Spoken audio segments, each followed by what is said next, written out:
fans in Western New York know about disappointment in the Super Bowl and not winning the big one. And in your career, you won a lot of games. You lost a Super Bowl. You were involved in losing a Super Bowl. Is it that much sweeter at this point in your career where you know how special that trip is, whereas somebody 20, 21, 22, they might think it happens every year? Well, I think they all understand. I think it's really sweet no matter if it's your first year, your fifth year, your 10th, or your 14th like mine. But it's definitely nice. I think all the guys, these young guys that came aboard this year fell into a nice situation. And I think they all understand that they can go another 10 years and not get back, and it happens all the time. Could you talk just a little bit about your defense this year, set a record for points allowed, and really carried a team where there was some offensive struggles? Your style of defense is now going to be mimicked throughout the league. What you accomplished this year is going to be copied in many ways. Your offense was sparked many games by the attack defense, and that must have been a lot of fun to be a part of. Well, the style of defense that Marvin Lewis brought to Baltimore is an aggressive style of defense. Same defense we had when we were in Pittsburgh. Matter of fact, it is the same defense. Only difference is we play a 4-3 instead of a 3-4 on the defensive side. But the same concept, zone blitzing, man-to-man, all-out pressures. It's going to be hard to copy just for the fact we had so many great athletes on this defense. And really, for the vast majority, we'll all be back. This year might lose Jamie Sharper on defense, but to play the games, and I think what happened is that Billy finally realized that his bread and butter was his defense, not his offense this year. And he played with it. I mean, he ran the ball, he threw the ball when he had to sparingly, and Trent Dilfer did a great job in understanding that. And when those things occur, a lot of good things can happen for a football team, and a lot of good things happened to us this year. Two quick questions involving the Buffalo Bills. One, Marvin Lewis, who I would assume you have a lot of respect for just by your other comments. Is it only just a matter of time before Marvin Lewis is a head coach in the NFL? I think it is. Marvin had some opportunities this year, and for whatever reasons, he didn't become a head coach. But I think it's definitely, as a selfish player and person, for the Ravens, it's definitely their advantage to keep him there. He knows Tom Donahue. He knows what Tom's about. So maybe things didn't work out the way he wanted to there. But, Marvin will be a head coach sooner or later in this league. And that's my final question. Can you talk a little bit about the Bills' new general manager, who you knew in Pittsburgh, and some thoughts about the direction the Bills may now go? Well... Mine's private stock. Am I going to be honest here? Yeah, we want honesty. I mean, tell us where we're going to go, what direction. I don't know. I don't know how Tom wants to take this team. He took over for, I think, when we were in Pittsburgh, we had probably the best array of talent in this league in quite a long time. And, I mean, we've had all the ex-Steelers all over the place making the Pro Bowls everywhere. Unfortunate that everybody had to go. Now, it's all Tom Donahue's fault. He was a GM at that point. I don't know. So I don't know what direction he's going to put this team into. It depends, I guess, on him and who's the head coach is and the owners and what directions they all want to go in. I would hope they're all three put together and making the right decisions because they have some good talent in this football team. Now, do you keep the talent in the football team? That's the question. How were your personal negotiations when you were with the Steelers? How were you just your interactions with Donahoe? Well, Tom came in with me, so my first couple of years, Tom was not in the negotiating table phase of that, and then as the later years, more than likely, I didn't finish my career in Pittsburgh. I would say honestly, probably because Tom and a couple, maybe some other coaches there. So I don't know exactly who all had the input in that situation, but hey. Tom made the decisions, and so did, Bill and Mr. Rooney. All the decisions were made between all three of them. And, but I'm fortunately for me, I got to Baltimore, got a ring, and happy and about it. But I think that Buffalo, year in and year out, always play well as a football unit. So I can't see anything not them not playing the way they're capable of playing with the talent they have on this team. Now, the question is the talent going to stay here? I mean, that's yet to be seen, and you just got to wait and see what direction the Tom and the head coach and the owner wants to go in. Rod, thank you so much. Congratulations on the Super Bowl. Thanks for talking to WJTN, and good luck next year with Baltimore, other than when you play the Bills. I appreciate it. Thank you very much. All right. Thank you so much. Yeah. Thank you, guys. Sure. I'll see you tonight. I'll see you tonight. Okay. I want to go with two angles for you. First, about tonight. The Super Bowl is less than a month ago. Yeah. Have you been home more than one day? Oh, yeah. Do you remember? Yeah. I've been home 2 weeks. Is there a big change once you win the Super Bowl for speaking appearances? Do you suddenly get just barraged with it? No, I don't. Did you notice? No. I really don't do them too often. I don't like to do them too often. The reason I did this one because I know Tim and Ed Shults. They're good friends, and he asked me to do it, and I told him I would. That's the only reason. You'd been lined up for here back in the fall, in the early fall, so that the board of the Hall of Fame was getting quite excited as the Ravens kept moving along. Had you kept thinking about tonight, you're going to be here though. You'd known that, and you didn't have any plans to change that, right? No. I mean, I said I was going to be here, and I'm going to be here. I mean, I think when people make an obligation and a commitment, you got to stick to the commitment. And it'd be great to be home right now. My daughter has a basketball game at 7:30 tonight. Really? So it'd be great to see that. But Where at? Where she in play? Pittsburgh, Where at? Which school? St. Sebastian. She's a 5th grader. Oh, really? So I mean, it would be great to be home and go see her play again. But I made the obligation. She understands it. My wife understands it, and you fulfill those. Were there other those speaking things No. which you've gone to, which you wouldn't have been to if you hadn't have been No. on the Super Bowl chance? No, I don't. Like I just told you a little bit ago, I really don't like doing speaking engagements. I don't commit to them. It's very rare that I'll do something of this nature, and the only reason I'm doing this is because of Tim. Other than that, I would have told everybody no.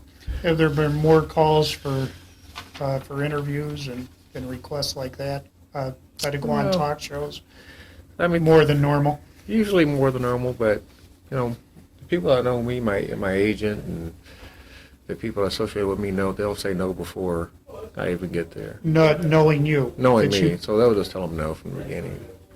They might call me with the courtesy call every now and then and ask me, but usually the answer is no. I want to stay at home and be around my family. I for the know most that I part. talked to Curtis Strange after he'd won the Open for golf, and then he ended up winning 2, and he said he'd been told this by others. You can win a tournament, but once you win the Open, you're not going to know the way your life will change. Have you found it's the same with the Super Bowl? No, I've had a great life. Winning Super Bowl was a great part of that, but I don't put myself out there in a sense that some things have come along and doing things which are great, but the vast majority of things that have come along for me is not going to change my life in any dramatic way, and I won't let it change my life in any dramatic way. So, and I think that's comparing an individual golfer to an NFL team is a little different. Just for the fact that he's on his own. We're an ultimate team sport, and it's hard for one guy to take all the recognition away from 53 other guys, unless you're a quarterback, back in the heyday. But even they get too much credit and too much blame. So. Is it also nice that tonight's a small town affair where it's here to honor some people to go into the Hall of Fame, rather than you got asked to speak at the Dapper Dan or some big affair like that? Do you prefer this small size of the atmosphere? Well, I really don't prefer talking at all. But the choice, this is better so than the other. I'm a small town country boy from Fort Wayne, Indiana, and I mean that's my livelihood, and that's what I like. So choosing the two, I can't say the Dapper Dan is not a good cause and not a good banquet, because it's an extremely nice banquet. But it's a huge one. It's a very big banquet. It's a very big banquet. And matter of fact, they asked me to come this year, and I told them no. I had some other obligations at the same time, but My reasoning for being here, the only reason being here because of Tim and Ed Shults, and other than that, Jamestown wouldn't have had any idea how to contact me, and more than likely I would have said no if they had called my agent. Right. Without going through a friend. So, What's it like to be in the car Industry? dealership business? It's a different animal. My knowledge and my experience is becoming more and more each year. I've been in it for over 4 years now, so it's definitely fun, especially being with Tim and Ed. They're a good reputation. They're good, honest people, good family people, and that's what I like when I met Tim. I met Tim first before I met Ed. My dealings are with Tim more so than with Ed, but in meeting and talking to him, being a family person the way he is, and the way he ran his dealerships through his family and from his father and whatnot, knowing the whole story, just made me more comfortable with the whole idea. You've got a dealership where in Wexford and Allison? We have one Park? in Wexford, Allison Park. We have one in Fox Chapel now. We have one in PNW, which is downtown Pittsburgh. So we have 4 in the Pittsburgh market. Okay. Now, I'm going to go on another way with you here.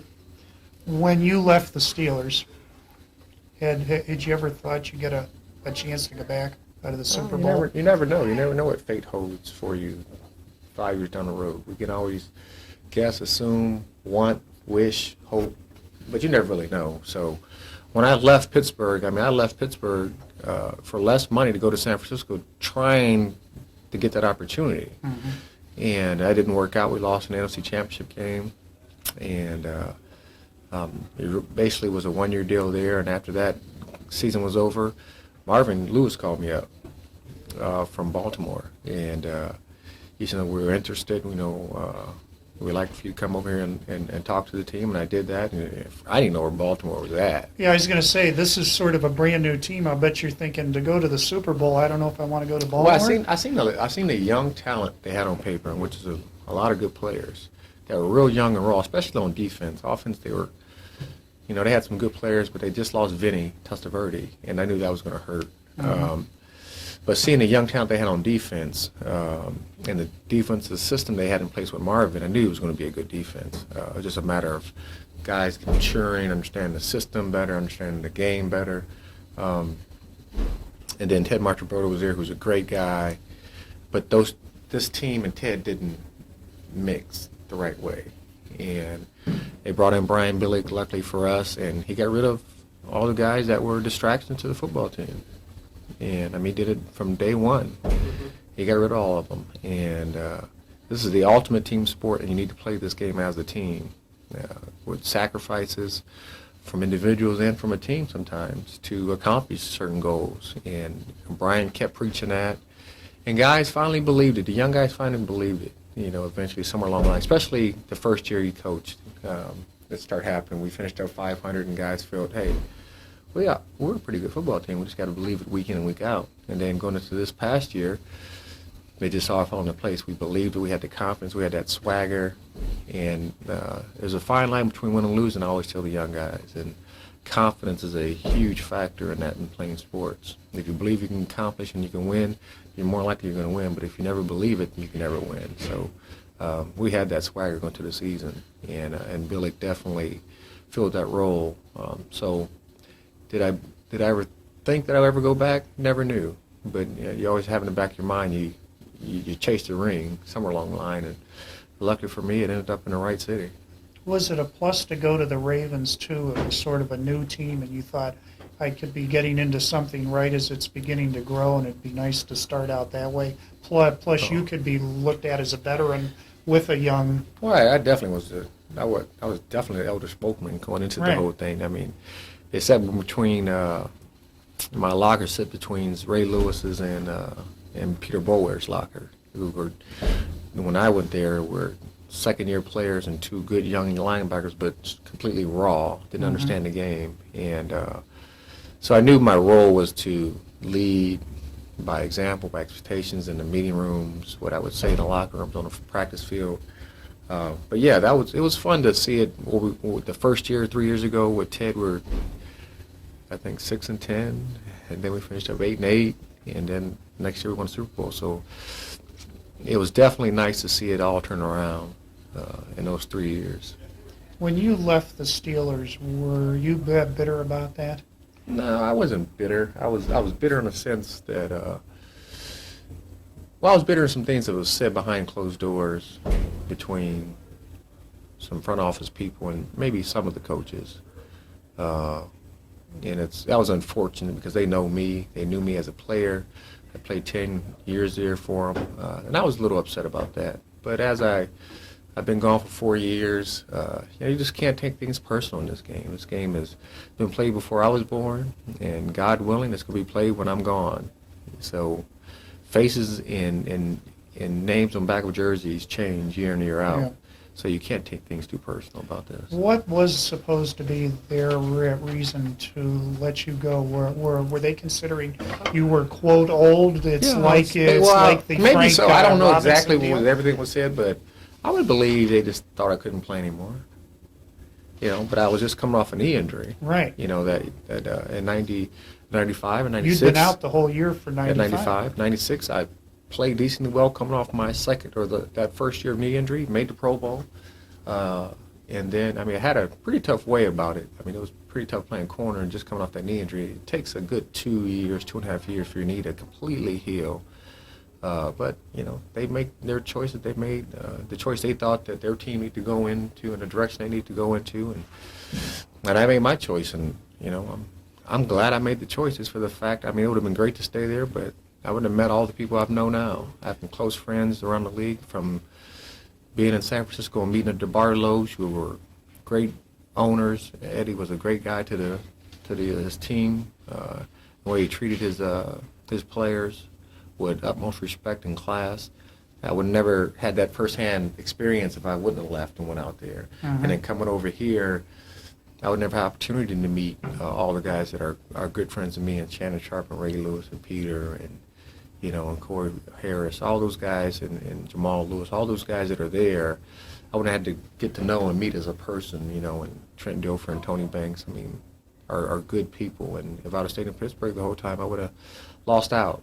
So my life experience has definitely have grown a great deal. My friendships around the league has grown a great deal just for that fact of leaving.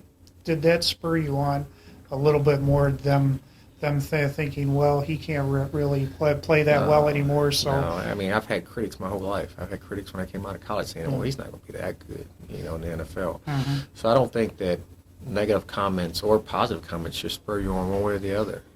I think you should, as a person, just want to go out there and be the best player you can be within yourself. And with somebody saying something negative about me, and there's probably somebody around here now around the country saying, oh, he's washed up. He had a good year, but he's, he didn't do what he did 2 years ago or something of that nature. So you can't let that ignite a few underneath you. At least I don't, personally. I don't let that. I just go out and work hard and try to go out there and help my football team win. When you went to this Super Bowl now, when you went with the Steelers, you'd been like injured the whole year, and you just got back for the playoffs. Is that right? Just for the Super Bowl. Just for the Super Bowl itself. So did that Super Bowl sort of not really feel like that you'd been a part of it just because you just got to play in the Super Bowl? Yeah. And now you were there for the whole season, and was this really a special deal? I tip my hat off to Bill Cowher, who kept a spot open for me throughout the whole season. And most coaches would have put me on IR and said, hey, forget him, he's hurt, he just needs to stay out the whole year. But Bill had enough respect in me, enough understanding who I am as a person, as a player, to say, hey, this guy has a goal, he wants to try to reach it, and I respect him enough to give him that opportunity. Most coaches wouldn't have done that. But yeah, it didn't feel like I played a cameo appearance. Like if you go to a sitcom, and you spend 10 seconds on a film, is it your sitcom? No, it's not your sitcom. You just were there for a hot second. Yeah. And that's basically what I felt like. We were in the Super Bowl, but it didn't feel like I was really in the Super Bowl. Just the fact I knew I was only going to play 10 or 12 plays, just being in our sub package.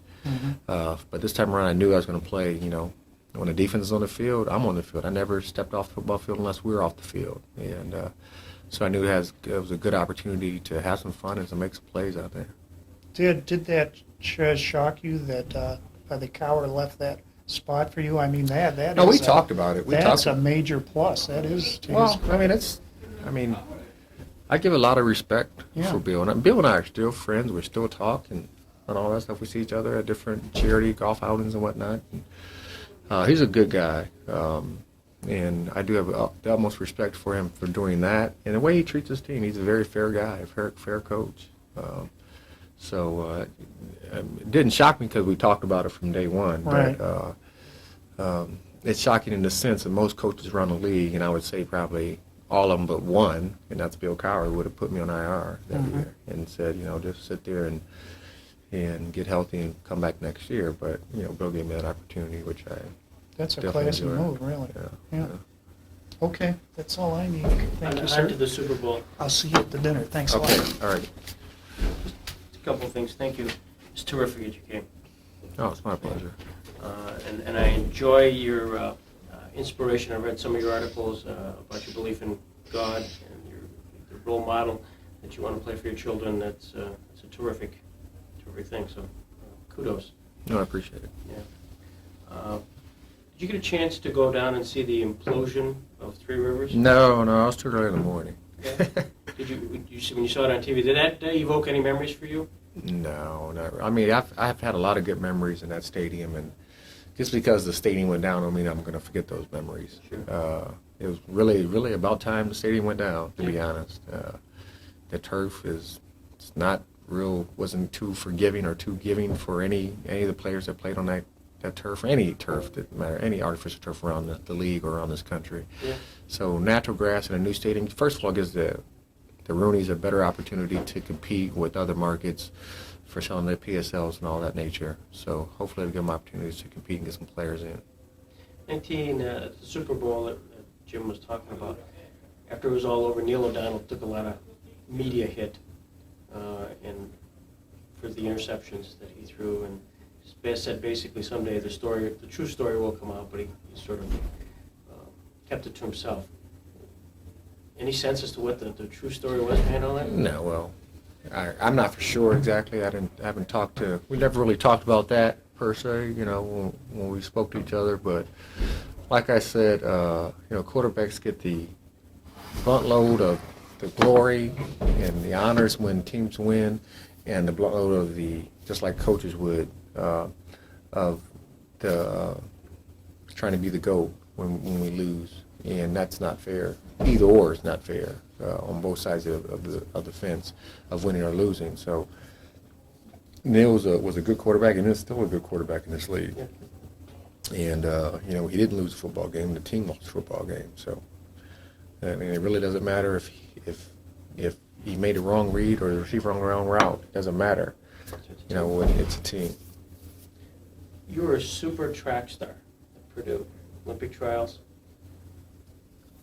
Would a gold medal have been just as important as a Super Bowl ring? Well, they're different. Track and field is an individual sport. It's you against 8 other athletes. And football is a team sport, ultimate team sport, and you have to, play together. You have to be on the same page all the time. So I think it definitely would have been great.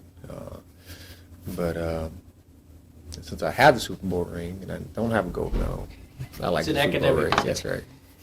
You got caught up a little bit in the NFL football players, I don't want to say gimmick, but there was sort of off-season events where you were fastest NFL player and things like that.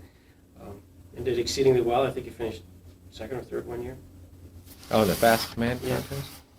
Yeah. Did you enjoy that, or did you feel like that was sort of exploitation? If you I mean, I was young. It was fun. I think and all those different shows they had throughout all professions, like baseball, had the home run contest and all that stuff. I think it's really entertainment for the fans, and let one player, because only one guy can win, have the bragging rights somewhere along the line. He's the best athlete or the fastest runner or something of that nature. And I think, at least for when they did have those things, it kind of helped out the Super Bowl in the sense that in the Super Bowl, or if you go to the All-Star game or All-Stars, for basketball or baseball, they have different type of contests for individuals.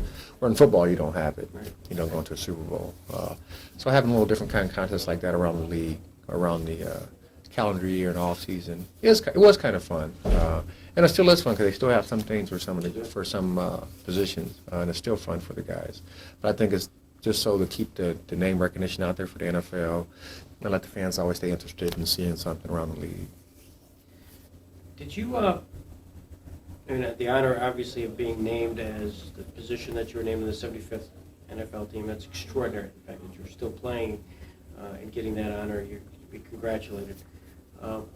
Ultimately, when you get into the Football Hall of Fame and they announce you, who's going to introduce you? Who? Oh, I don't know. Depends on how much longer I play. And I told my wife if for some reason I, made it and got there and I'm in the Hall of Fame, I want her to introduce me, but she's not a real speaker in front of people. She doesn't like to speak publicly to people too often. So she's never have. So I would want her to do it. If she didn't, then I don't know. I'm going to draw a name out of a hat.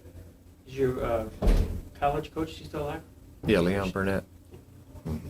He's still alive. Is that who you reflect back and you say, who's that guy that gave me that little extraordinary inspiration and who told me I could be really good? Really, the guy that did that was my old high school track coach, Jim Grinnell, who passed away 2 years ago, I think it was. But he's the one that I quit football my sophomore year in college, and he made me go back out saying, you don't want to be a quitter. Keep working. You're going to get a shot. He's the one that got me back in it and made me not quit. So he was the one that pushed me to the limit in my high school days to make me a better athlete in track and in football. You go to Canada, what helmet are you going to have? Oh, I don't know. It depends on how much longer I play with the Ravens. I mean, if I played, 3 more years with the Ravens, for some reason, win another ring. I mean, that's a hard choice. Sure. I would had to sit and think about that one for a while. But at this point right now, I would definitely have to go in as a Steeler. Yeah. I spent 10 years there, and even though I've spent 3 wonderful years in Baltimore and got a ring, I spent 10 great years in Pittsburgh and had a lot of good memories. Your career overlapped the last of the Steel Curtain guys, didn't it? No, all those Steel Curtain guys are gone. I mean, Joe Green coached us when I was there. Sure. The only players that were still playing was Donnie Shell was still there, John Stallworth was still there, and Mike Webster was still there. So we had some players, but on the Steel Curtain side of it, Yeah. no, those players are up front. Do you get a sense that though you therefore only read about those guys? Oh, Your without a defense doubt. this year versus... Well, they played well for several years. I mean, I think like a 3 or 4 year span, they played some really good football. So, and this year, I mean, we had a great year as a defense. We set some records. I mean, breaking that point record against probably won't be broke in quite a long time, if it's ever going to be broke again. I mean, we took off 20 points of that 16-game season with the rule changes are the way they are today. It's going to be tough to do. That's going to be tough to do. So we did accomplish a lot of good things, but if we want to be in that same sense of being one of the probably the best defense, then we have to do it again and play well the next couple of years. Mm-hmm.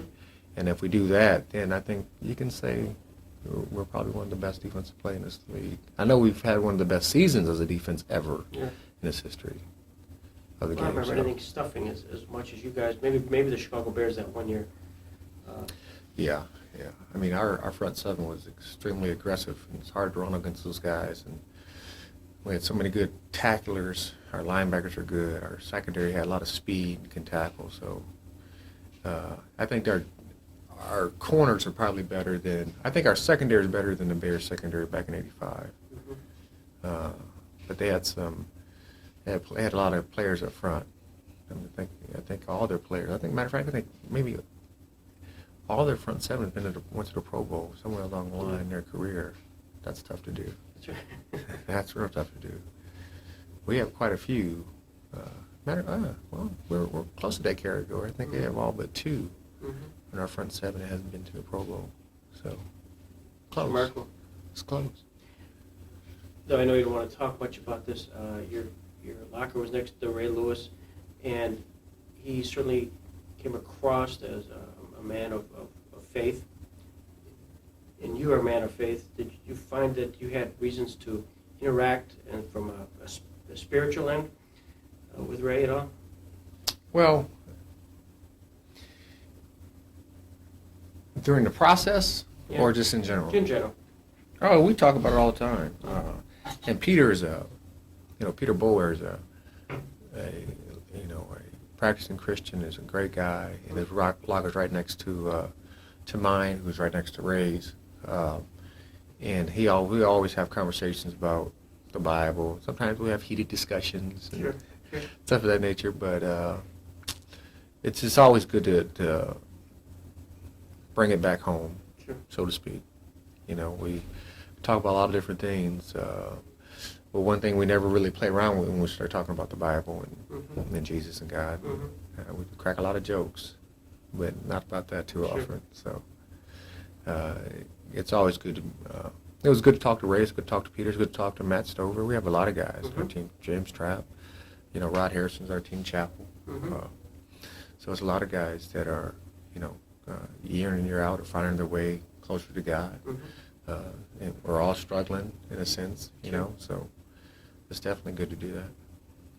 You've been terrific. I probably have a timetable to get you up to the sports hall. Yeah, we got to get up there pretty soon, so You've been terrific, and congratulations. I appreciate it. Just a great career. Glad you could join us here. Glad Tim and Ed got to meet you so that you felt obligated to come up here. Oh, it's definitely my honor. I appreciate it.